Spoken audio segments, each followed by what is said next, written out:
नमस्कार दोस्तों, स्वागत है आपका हमारे चैनल टेल्स बाय यशु पर। यहाँ पर आपको मिलेंगी रोचक और सस्पेंसफुल कहानियाँ। अगर आपको यहाँ पर हमारी कहानियाँ पसंद आती हैं तो कृपया करके आप हमारी वीडियोस को लाइक करें, इसको अपने दोस्तों को साथ शेयर करें और साथ के साथ अपना कमेंट करना ना भूलें। अगर आप इस चैनल पर नए हैं तो कृपया करके इसे सब्सक्राइब भी करें। आपका ज़्यादा समय न लेते हुए चलो आज की कहानी को शुरू करते हैं।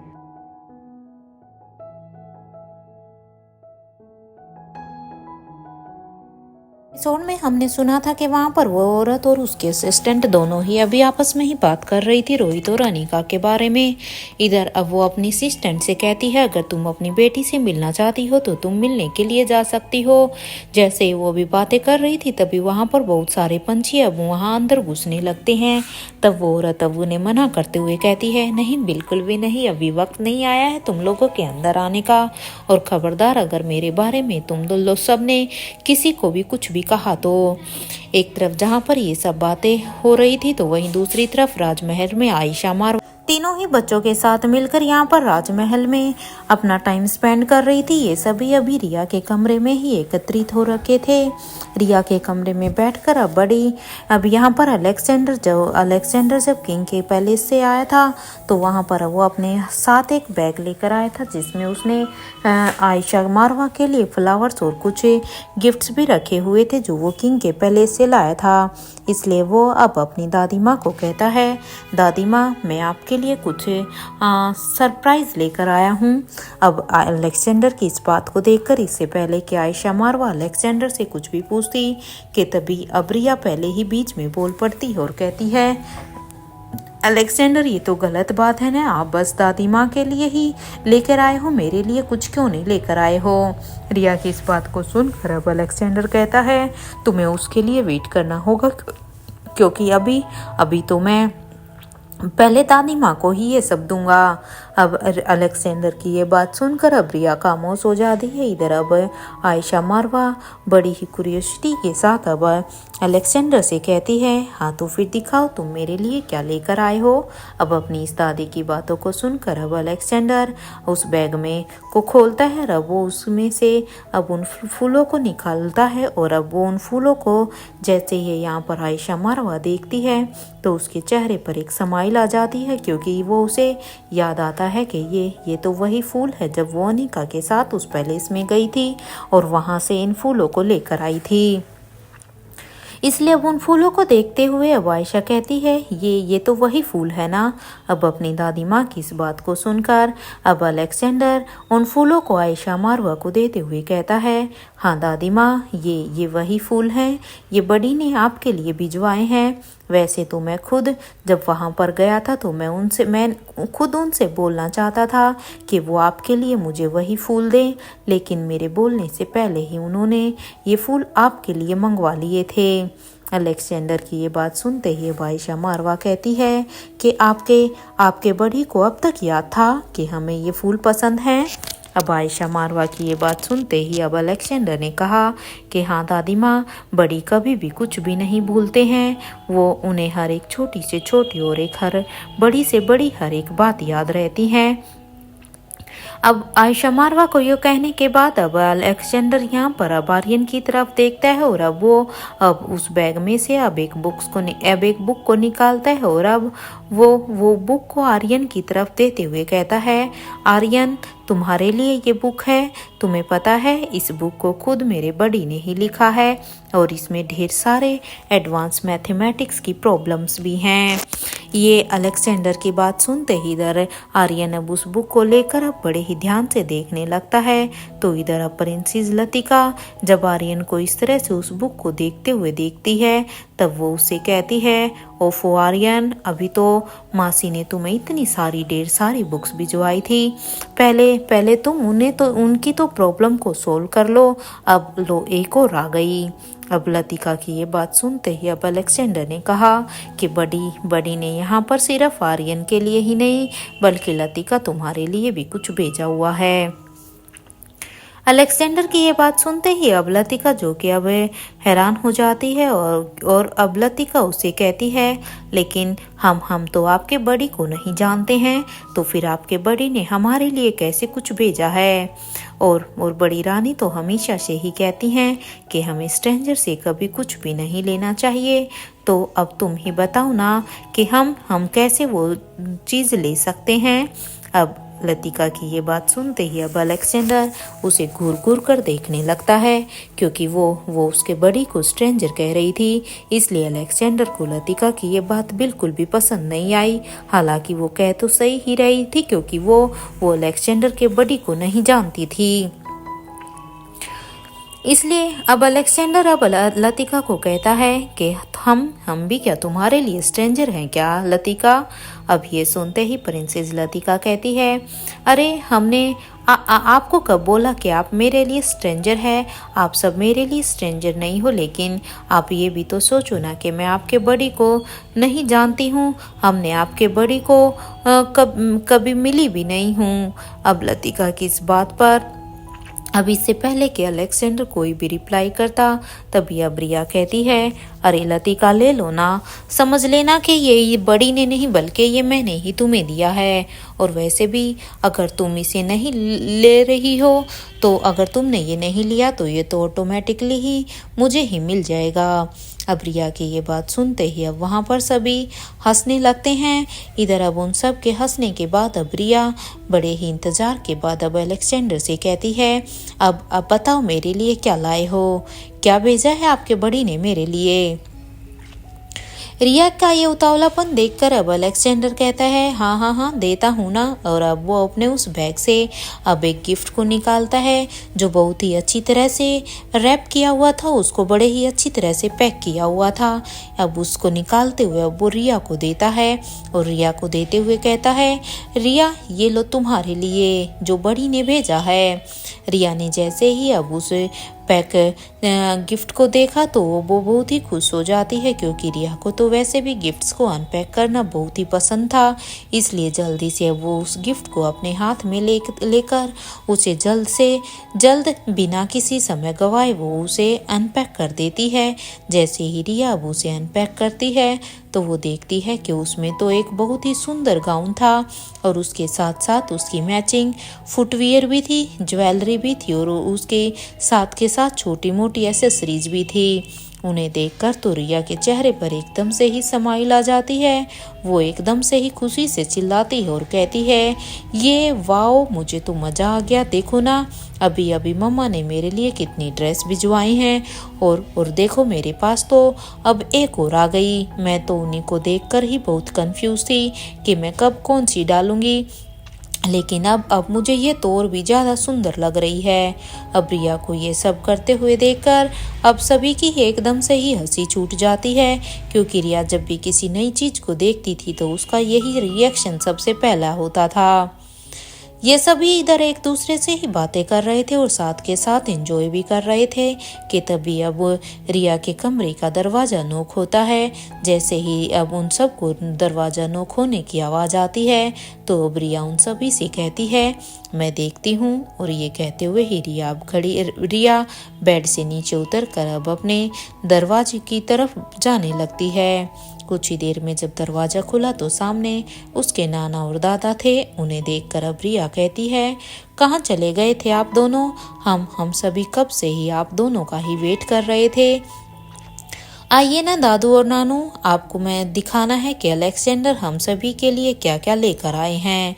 क्योंकि रिया यहाँ पर अपनी ड्रेस को देखकर इतनी खुश हो गई थी कि एक पल के लिए वो ये भी भूल गई थी कि वो यहाँ पर उसके बड़ी के बारे में सब कुछ अपने नानू और दादू को बता रही हैं, और जिसे सुनकर उसके दादू ना जाने फिर अलेक्जेंडर से कितने ही सवाल पूछेंगे। अब यहाँ पर रिया ने सीधे सीधे ही ये बोल दिया था। इधर रिया की ये बात सुनते ही अलेक्जेंडर बस अब फटी हुई आंखों से बस रिया को ही देख रहा था, और अब वो अपने मन में सोच रहा था कि ये रिया सच में कई बार ये भी भूल जाती है कि वो किसके सामने क्या कह रही है। कई बार तो ये सामने वाले को इतनी बड़ी मुसीबत में डाल देती है कि खुद ही से भी पता ही नहीं होता। अलेक्जेंडर जहाँ ये सोच रहा था तो वहीं आर्यन तो अब अपना एक हाथ जोर से अपने सिर पर मारते हुए अब अलेक्जेंडर के पास आता है और अब वो धीरे से उसके कान में कहता है, बी रेडी ब्रो, क्या क्या कहोगे दादू से, क्योंकि अब दादू तो एक एक बात पूछने लग जाएंगे। अब आर्यन की ये बात सुनते ही अब अलेक्जेंडर कहता है, चुप हो जाओ तुम तो, वैसे भी रिया ने तो मुझे फंसा ही दिया है, अब एटलीस्ट तुम चुप रहो, नहीं तो अगर दादू ने अब तुम्हारी और मेरी बातें सुन ली तो फिर तो मैं और भी फंस जाऊंगा, फिर तो मैं उनके किसी भी सवाल का जवाब नहीं दे पाऊंगा। इधर रिया की बात को सुनकर अब धनंजय पीरामल अब अंदर कमरे की तरफ आ जाते हैं और साथ के साथ करण भी। जैसे ही वो दोनों अब अंदर आते हैं तो उनकी नज़र अब आयशा के हाथों पर जाती है, तो वो आयशा के हाथों में अब उन फूलों को देख रहे थे। इन फूलों को देखकर अब धनंजय पीरामल अब एकदम से हैरान हो जाते हैं, क्योंकि ये फूल उसके लिए जाने पहचाने लग रहे थे। इसलिए अब वो आयशा से कहते हैं, ये फूल तुम्हें किसने दिए हैं आयशा। अब धनंजय की ये बात सुनते ही, क्योंकि आयशा मारवा को भी ये बहुत ही अजीब लगा था कि आखिर वो उससे ऐसे क्यों पूछ रहे हैं, लेकिन अब इससे पहले आयशा कुछ भी कहती कि तभी अलेक्जेंडर ने जवाब देते हुए कहा, क्या हुआ है दादू, इन्हें मैं लेकर आया हूँ दादी माँ के लिए, क्योंकि उन्हें ये फूल बहुत ही पसंद है ना, इसीलिए। अब अलेक्जेंडर की ये बात सुनते ही धनंजय पीरामल ने जब उन फूलों की तरफ देखा तो उन्होंने अलेक्जेंडर से कहा, बेटा ये आपको कहाँ से मिले हैं, मेरा मतलब है कि ये इजली तो कहीं अवेलेबल नहीं होते, ये इजली कहीं नहीं मिलते हैं। अब अपने दादू की ये बात सुनते ही अलेक्जेंडर ने कहा कि ये मेरे बड़ी ने भिजवाए हैं मेरी दादी माँ के लिए। ये सुनते ही अब धनंजय पीरामल कहते हैं, वैसे क्या एज होगी तुम्हारे बड़ी की। धनंजय ने अब जैसे ही अलेक्जेंडर से ये पूछा तो अब करण गुलेरिया उन्हें घूर घूर कर देखने लग जाते हैं, क्योंकि करण गुलेरिया अब इस बात को भाप गए थे कि आयशा मारवा के हाथों में इतने सुंदर फूलों को देखकर अब धनंजय को उसे उन फूलों को भेजने वाले से अभी बहुत ज़्यादा गुस्सा आ रहा था, बहुत ज़्यादा नफरत हो रही थी, क्योंकि उनसे ये चीज़ बर्दाश्त नहीं हो रही थी कि कोई उनके सिवा आयशा मारवा के लिए फ्लावर भिजवा रहा है। इसलिए करण गुलेरिया अभी उन्हें घूर घूर कर देख रहे थे, क्योंकि करण गुलेरिया अब उनकी जलन को अच्छी तरह से पहचान गए थे। इसलिए अब वो उनकी जेलसी को देखकर अब धनंजय पीरामल से कहता है, अरे अरे छोड़ो ना इन सब चीज़ों को, चलो यहाँ से तुम अभी, क्योंकि अभी यहाँ पर सभी बच्चे हैं, इन सब बच्चों को अभी अपना एंजॉय करने दो, क्यों इन सबको एक दूसरे के साथ अपना टाइम स्पेंड करने दो। ये कहते हुए ही करण गुलेरिया अब धनंजय को वहां से लेकर जाने लगते हैं। इधर जैसे ही करण अब धनंजय को लेकर जाने के लिए मुड़ते हैं तो वहीं इधर प्रिंसेस लतिका अब उन्हें पीछे से रोकते हुए कहती है, नानू मम्मा कब तक आएगी। अब लतिका की इस बात को सुनकर अब करण गुलेरिया कहते हैं, बेटा मम्मा तो बहुत जल्दी आ जाएगी, वो यहाँ आना तो चाहती है, लेकिन वो क्या है ना कि हर बार वो जब भी यहाँ आने की सोचती है तो किसी ना किसी काम में वो फंस ही जा रही है। अब यहाँ पर करण की इस बात को सुनते ही अब लतिका कहती है, मम्मा ने आज से पहले तो ऐसा कभी भी नहीं किया है, अरे इतने दिनों तक वो कभी भी मुझसे दूर नहीं रही है, लेकिन पता नहीं क्यों अब की बार वो मुझसे इतने दिनों के लिए दूर चली गई है। लतिका को ऐसे अपनी मम्मा को याद करता हुआ देखकर अब रिया जल्दी से अब लतिका के पास आती है और अब वो उसके कंधे पर हाथ रखते हुए कहती है, डोंट वरी लतिका, हम हैं ना तुम्हारे पास, तुम चिंता मत करो। और वैसे भी देखो ना मेरी मम्मा भी तो यहाँ पर नहीं है, और वैसे मासी जल्द ही आ जाएगी। यहाँ पर बच्चों को देखकर करण गुलेरिया और धनंजय पीरामल अब उस रूम से बाहर निकल कर आ जाते हैं, और उस कमरे से निकलने के बाद अब धनंजय पीरामल अब अपना फ़ोन निकाल कर एक नंबर डायल कर देते हैं। कुछ देर की रिंग के बाद अब सामने से जब हेलो की आवाज़ आती है तो वो अब उस शख्स से कहते हैं, क्या कुछ पता चला अनिका और रोहित के बारे में। धनंजय की ये बात सुनते ही अब सामने से उन्हें आवाज आती है, सर हमने पूरा का पूरा एरिया यहाँ पर चेक कर लिया है, हमने हर एक चीज को चेक किया है, वो दोनों हमें यहाँ पर कहीं भी नहीं मिल रहे हैं। अब उस शख्स की इस बात को सुनकर अब धनंजय पीरामल कहते हैं, ऐसे ऐसे कैसे हो सकता है, अरे ऐसे कैसे नहीं मिल रहे हैं, जमीन आसमान एक कर दो, उन्हें ढूंढो, पूरा का पूरा जंगल छान मारो, अगर तुम्हें और भी ज्यादा अपने आदमियों की जरूरत है तो उनको भी बढ़ा लो, चाहे उसके लिए कुछ भी क्यों ना करना पड़े, लेकिन मुझे हर हाल में मेरे बच्चे चाहिए। ये कहते हुए ही इधर अब धनंजय पीरामल उस फोन को जल्दी से डिस्कनेक्ट कर देते हैं। और अब वो क्योंकि उन्हें अब बहुत ही गुस्सा आ रहा था, क्योंकि इतनी मेहनत के बाद भी उन्हें अब तक रोहित और अनिका के बारे में कुछ भी पता नहीं चला था, इसलिए अब वो गुस्से में अब फोन को डिस्कनेक्ट तो कर देते हैं, लेकिन अभी वो गुस्से में हाँफ रहे थे, इसलिए अब खुद को इस तरह से तापते हुआ, इसलिए अब खुद को ऐसे रिएक्ट करता हुआ देखकर अब धनंजय अब अपने आप को शांत करने की भी कोशिश करते हैं। और अब वो बड़बड़ाते हुए कहते हैं, समझ में नहीं आता है कि ये आखिर रोहित और अनिका कहाँ गए हैं, अरे उन्हें जमीन निगल गई है या उन्हें आसमान खा गया है, कुछ भी समझ में नहीं आ रहा।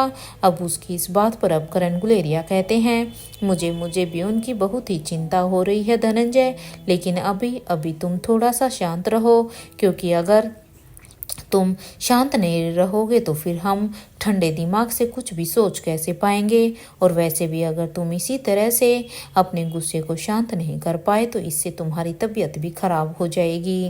पहले ही यहाँ पर इतनी टेंशन बढ़ी हुई है तो फिर और हो जाएगी, क्योंकि राजीव का हाल तो तुमने भी देखा है। अब करण गुलेरिया यहाँ पर ये सब कहते हुए अब एक गहरी लंबी सांस लेते हैं, और अब वो धनंजय पीरामल से फिर से कहते हैं, क्या तुमने राजलक्ष्मी को फोन कर दिया था यहाँ पर आने के लिए। करण की इस बात पर अब धनंजय पीरामल कहते हैं, हाँ वो सावित्री वहीं पैलेस में ही गई हुई है ना, वो किसी भी वक्त राजलक्ष्मी को लेकर यहाँ पर आती ही होगी, क्योंकि मैंने सावित्री को राजलक्ष्मी को अपने साथ लाने के लिए कह दिया था। अब धनंजय की इस बात पर अब करण गुलेरिया कहते हैं कि आलिशा और आकाश को तो पता नहीं है ना कि राजीव यहाँ पर मेडिकल फ्लोर पर बने एक रूम में एडमिट हुआ है। उन्हें अब तक राजीव गुलेरिया की हालत में कोई भी अपडेट नहीं मिली है। इस बात पर अब धनंजय पीरामल कहते हैं, नहीं उन्हें कुछ भी पता नहीं है, उन्हें अब तक कुछ बताया ही नहीं गया है। वैसे भी वो दोनों अंजलि को लेकर बहुत ही परेशान हैं, क्योंकि श्रेया और अंजलि की हालत तो क्या थी ये तो तुम भी अच्छी तरह से जानते हो। उन्हें राजीव के बारे में अभी मैं कुछ भी नहीं बताना चाहता, क्योंकि राजीव के बारे में बताकर मैं उन्हें परेशान नहीं करना चाहता था, क्योंकि भले ही वो दोनों उसे पापा नहीं कहते हैं, लेकिन वो इस रिश्ते को जुठला नहीं सकते। तुम्हें याद है करण, जब राजीव को हम शुरू में वहां पर उस हालत में लेकर आए थे तो आलिशा और आकाश की क्या हालत हो गई थी। भले ही वो दोनों अभी भी अपने प्यार को जाहिर नहीं करते हैं, लेकिन उनकी चेहरे पर चिंता साफ साफ देखी जा रही थी, और अगर इस बार हमें कुछ भी ऐसा पता चला तो वो फिर से और भी परेशान हो जाएंगे। धनंजय की इस बात पर अब करण गुलेरिया कहते हैं, हाँ दोस्त, कह तो तुम ठीक ही रहे हो, क्या तुम नहीं चाहते हो कि स्वाति कह तो तुम ठीक ही रहे हो, लेकिन अब मेरा एक सवाल है, क्या मैं पूछूं। अब करण की इस बात को सुनकर अब धनंजय कहते हैं, जो पूछना है सीधे सीधे पूछो ना करण, इसमें परमिशन क्यों मांग रहे हो। अब धनंजय को ये कहता हुआ सुनकर अब करण गुलेरिया कहते हैं, क्या तुम भी नहीं चाहते हो कि स्वाति दुनिया के सामने आ जाए, क्योंकि जिस तरह से स्वाति नहीं चाहती, क्या तुम भी उसकी इस बात पर सहमत हो। अब करण की ये बात सुनते ही अब धनंजय पीरामल कहते हैं कि इसमें मेरे सहमत होने या ना होने से कोई फर्क ही नहीं पड़ता। करण सोचो, अगर स्वाति सबके सामने आ गई ना तो एक बार फिर से वो खतरनाक ऑर्गेनाइजेशन के लोग स्वाति के पीछे पड़ जाएंगे, जैसे सालों पहले वो उसके पीछे पड़े थे और स्वाति को अपने आप को दुनिया के सामने मरा हुआ साबित करना पड़ा था। और शायद स्वाति को बचाना फिर हमारे लिए भी मुश्किल हो जाए। अब धनंजय की इस बात को सुनकर अब करण गुलेरिया कहते हैं कि हाँ, कह तो तुम सही ही रहे हो, लेकिन क्या तुम्हें अब कुछ भी आइडिया है कि स्वाति अभी कहाँ गई है? क्योंकि मुझे तो उसने कुछ भी नहीं बताया है, वो इतनी हड़बड़ी से जो निकल गई। करण की इस बात पर अब धनंजय पीरामल कहते हैं कि वो किसी जरूरी काम से ही गई होगी करण, और मुझे पूरा यकीन है कि स्वाति किसी और काम से नहीं बल्कि अनिका और रोहित के बारे में जरूर कुछ पता लगा लेगी। वो बस उन दोनों की ही तलाश करने के लिए निकली होगी। वैसे मेरे ख्याल से अब हमें भी मेडिकल फ्लोर की तरफ निकलना चाहिए, क्योंकि वहाँ पर राजीव अकेला है और उसकी हालत कितनी क्रिटिकल है ये तो तुम भी जानते हो। धनंजय की ये बात सुनते ही अब करण गुलेरिया भी उसकी बातों में हाँ में अपना सिर हिला देते हैं और वो कहते हैं हाँ चलो पहले वहीं पर ही चलते हैं। ये कहते हुए ही वो दोनों अब बातें करते हुए ही उधर मेडिकल फ्लोर की तरफ जाने लगते हैं। अब तक इधर सावित्री भी यहाँ पर राजलक्ष्मी को लेकर राजमहल में आ जाती है, और अब राजमहल में आने के बाद सावित्री अब राजलक्ष्मी से कहती है कि आप जल्दी चलिए। ये सुनते ही अब राजलक्ष्मी फिर से कहती है क्या हुआ है आंटी, आप मुझे कुछ बता क्यों नहीं रही हैं? राजलक्ष्मी की इस बात पर अब सावित्री कहती है हमें आपकी ज़रूरत है और इस समय केवल आप ही हमारी मदद कर सकती हैं, इसलिए प्लीज़ जल्दी से चलिए। यहाँ सावित्री अभी राजलक्ष्मी को मेडिकल फ्लोर की तरफ लेकर आ जाती है। जैसे ही वो दोनों यहाँ पर मेडिकल फ्लोर पर आते हैं तो वो देखते हैं कि यहाँ पर करण गुलेरिया और धनंजय पीरामल ये दोनों पहले से ही राजलक्ष्मी के ही आने का वेट कर रहे थे। उन्हें देखकर अब राजलक्ष्मी एक पल के लिए तो हैरान हो जाती है और अब वो करण से पूछती है क्या हुआ है अंकल, आपने मुझे यहाँ पर क्यों बुलाया है, क्या कुछ हुआ है क्या? राजलक्ष्मी की इस बात पर अब करण गुलेरिया कहते हैं बेटा आप बस जल्दी से अंदर चलिए, वहाँ पर एक टीम और साथ ही में आपका एक पेशेंट आपका इंतजार कर रहा है। ये सुनते ही अब राजलक्ष्मी अब करण गुलेरिया से कोई भी सवाल नहीं करती, क्योंकि जैसे ही उसने उसके मुंह से एक टीम और साथ में पेशेंट कहा तो वो समझ जाती है कि अगर पेशेंट के साथ टीम है तो जरूर उसकी कंडीशन बहुत ही क्रिटिकल होगी, नहीं तो वो उसे यहाँ पर राजमहल में क्यों बुलाते। ये अब राजलक्ष्मी अब चुपचाप सीधा ही उस कमरे के अंदर चली जाती है। यहाँ सावित्री अब राजलक्ष्मी के जाने के बाद अब धनंजय पीरामल से कहती है सर क्या और कोई काम है मेरे लिए? अब सावित्री की इस बात को सुनकर अब धनंजय पीरामल कहते हैं नहीं अब तुम जाओ, वो क्या है ना कि तुम अभी रेवती के पास जाओ, क्योंकि रेवती अभी अकेली होगी, आयशा तो अभी बच्चों के साथ ही है और वो अकेली है, हो सकता है उसे तुमसे कुछ बात करनी हो, क्योंकि तुम अभी पहले से रोहित के पहले से आई हो तो शायद वो आलिशा के बारे में तुमसे कुछ बात करे। अब धनंजय की इस बात पर अब सावित्री कहती है देखिए सर मैं ज़्यादा नहीं कर सकती हूँ, क्योंकि अगर वहाँ पर रेवती मैडम ने क्योंकि अगर आयशा मैडम ने मुझे देख लिया ना तो फिर मुझे उनके सवालों के जवाब देने पड़ जाएंगे, और साथ के साथ रेवती मैडम ने भी अगर कुछ भी वहाँ की कंडीशन के बारे में पूछा तो मैं उन्हें क्या ही बताऊंगी। ये सुनते ही अब करण गुलेरिया अब सीधे ही सावित्री से कहते हैं कि फिर ठीक है तुम जाओ, जाकर अभी आयशा और बच्चों के रूम में ही जाओ और तुम उनके साथ रहो। ये सुनते ही अब सावित्री भी अब वहाँ से अब उन्हें ग्रीट करते हुए अपने रूम की तरफ जाने लगती है। इधर अब तक चिराग और अब्दुल भी रोहित यानी के किंग के पैलेस में अपने आदमियों को छोड़कर उन्हें अच्छी तरह से उनका मेडिकल चेकअप करवाकर अब वहां पर राजमहल के लिए आ जाते हैं, क्योंकि वो अपने उन आदमियों को वहां पर रोहित यानी के किंग के पैलेस में छोड़ देते हैं। और वहां यहाँ राजमहल में आने के बाद वो दोनों अभी अपने रूम में चले जाते हैं। इधर चिरागर अब अब्दुल से बात करता है क्या तुमने किंग और अनिका मैडम से तुम्हारी कोई बात हुई है क्या? अब उसकी इस बात पर अब अब्दुल कहता है नहीं यार मेरी उन दोनों में से किसी से भी कोई भी बात नहीं हुई है, पता नहीं वो दोनों कहाँ है, और हो सकता है कि वो दोनों बिजी हों, क्योंकि कितने लंबे समय से मेरे भी उनसे कोई बात नहीं हुई है और मैंने भी इसीलिए उन्हें कोई कांटेक्ट नहीं किया। अब उसकी ये बात सुनते ही चिराग कहता है, चल तू पहले चेंज कर ले, उसके बाद मैं भी करता हूँ। वहीं इधर दूसरी तरफ अब तक रोहित के पैलेस में स्पेशल डिपार्टमेंट के सारे ऑफिसर अभी वहां पर आ जाते हैं। तो वहीं एनी और जॉन तो बेसमेंट में बने अपने लैब में थे और इधर अपने रूम में बेहोश इंस्पेक्टर विकास की जब आंखें खुली तो उनके सामने तो अब ढेर सारे वहां पर सिर दिखाई दे रहे थे। उन्हें देखकर अब इंस्पेक्टर विकास एकदम से ही चौंक जाते हैं। जब भूमिका ने देखा कि इंस्पेक्टर विकास को होश आ गया है तो वो अब उनसे कहती है, कॉन्ग्रेचुलेशन इंस्पेक्टर विकास, आपका विलेज मिशन शुरू हो गया है। क्योंकि भूमिका ने अपने गुस्से को जाहिर करते हुए एक टोंट मारते हुए इंस्पेक्टर विकास से होश में आते ही सीधे ही ये बात कही। भूमिका की ये बात सुनते ही इंस्पेक्टर विकास अब अपने बेड पर एकदम से ही उठकर बैठ जाते हैं और उनकी नज़र अब नीचे झुकी हुई थी क्योंकि उन्हें अपने ऊपर काफ़ी शर्मिंदगी महसूस हो रही थी। इधर इंस्पेक्टर अब्बास अब इंस्पेक्टर विकास से कहते हैं, क्या हुआ था तुम्हारे साथ? क्या तुम हमें बता सकते हो? अब इस बात को सुनकर अब इंस्पेक्टर विकास कहते हैं, मुझे माफ़ कर दीजिए सर, मुझे अकेले सच में नहीं जाना चाहिए था, मुझे आपकी बात माननी चाहिए थी। इंस्पेक्टर विकास की इस बात पर अब भूमिका कहती है, अरे नहीं, कैसी बात कर रहे हैं आप?